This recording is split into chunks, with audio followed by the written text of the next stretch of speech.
How's it going? My name is Mark Rosa. I'm part of Team Hybrid, a little less than a year. I drive a 2008 G35 sedan. Had the car for about 5 years, and I've done quite a few mods to it. As far as body work, the custom body kit, wide flares that were meant for a coupe, we modified and cut and fabricated. Also painted the car, it's not a wrap. Chameleon Purple, it's called Riddler. It's about 1.5 years of body work.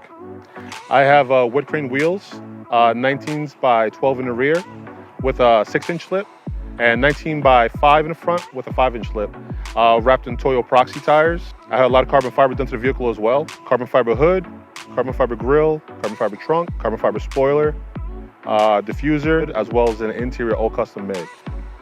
This car was featured in SEMA 2019, and I've had the car in numerous shows along Las Vegas as well as California.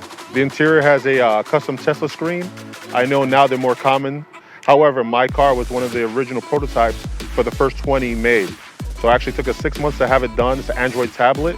Does everything a tablet can and more. I also have a Grady infometer in the interior, custom mats in the side, Sparkle racing seat, custom trim that was painted to match the vehicle, as well as custom carbon fiber pillars and carbon fiber middle console. Anytime I look at the vehicle, just keep on going with it. This car is not meant to have, racing seats or custom exhaust for that matter. It was a basic version of the Infiniti, which I decided just to go, balls out and go crazy with it.